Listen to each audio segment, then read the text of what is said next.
They call him the Russian Enrique. He's a big hit with the ladies. He's friends with the stars. He even gave the Eurovision Song Contest some much needed class. He's married to the Princess of Azerbaijan, and oh yeah, he's a multi-millionaire businessman. But who the jumping Vladimir Putin is Emin? Well, he's the Russian pop star who has already released 7 albums of up-tempo Europop and Loverman ballads, and now he's set to unleash his charms on English-speaking markets, including Ireland. RTÉ TEN met the man who learned how to speak English by listening to Elvis songs, and who might just do a Shakira and break through internationally with his new album, More and More. My first 4 albums were Russian releases only, although they were in English. This is my 3rd international release, Amor. So, how does it feel coming to a territory like Ireland where you're, well, a relatively unknown quantity? Is it like a whole new challenge all over again? It is, because not just in Ireland, to be honest with you. You know, having established my career back at home in Russia and Azerbaijan, and having built quite a substantial career, you know, coming to new territories like this. Yesterday I was in Berlin, tomorrow I'm going to Malaga. You know, if at home I sell out 5, 7, 10,000 people shows, here I sell out maybe, if I'm lucky, 300 people shows. So you do start from scratch, and it's something that you have to do in every country that you're interested in, and that the country responds to your music. So Ireland has happened to be one of the first territories that playlisted my song Footsteps. So that's what brings me here. When you open up your eyes and see the morning light. So, what was the first thing that made the young Emin want to be a pop star? Do you ever think of me? Well, you know, first steps started from Elvis Presley, and my mom gave me audio tapes back then. It was early 90s, I think, even late 80s. I'm quite old already for a pop star. And it was Elvis from the 50s and late 50s with rock and roll, and you know, the young, cool Elvis.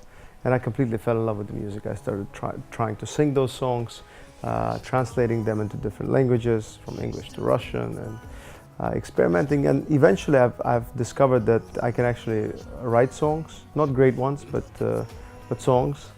And it took me another maybe 10, 15 years to learn to write proper songs that actually end up on the radio. It's now all about spreading the word and breaking into those new and lucrative territories, and clinching that Shakira Enrique moment and crossing over.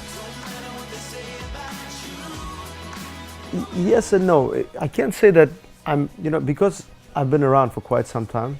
It's been 10 years of active music career for me, and not just in Russia.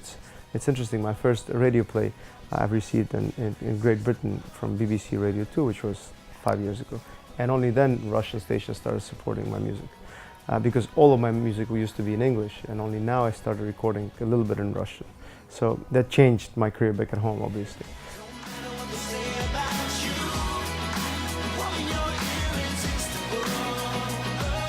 Emin moved to Russia from Azerbaijan at a very young age, but other than Pussy Riot, the Russian pop scene can be a bit of a mystery.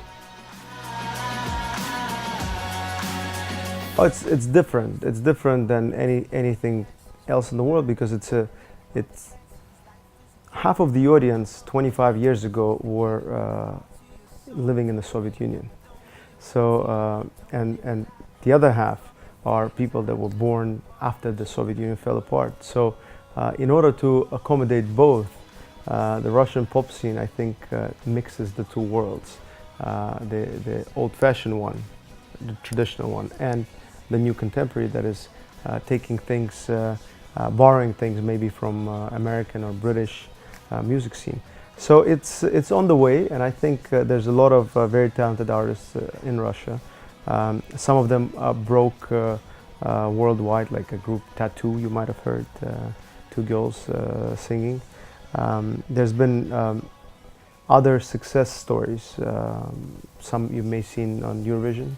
Um, and it's an evolving world, but I think Russia is catching up very quickly. And then there is Pussy Riot.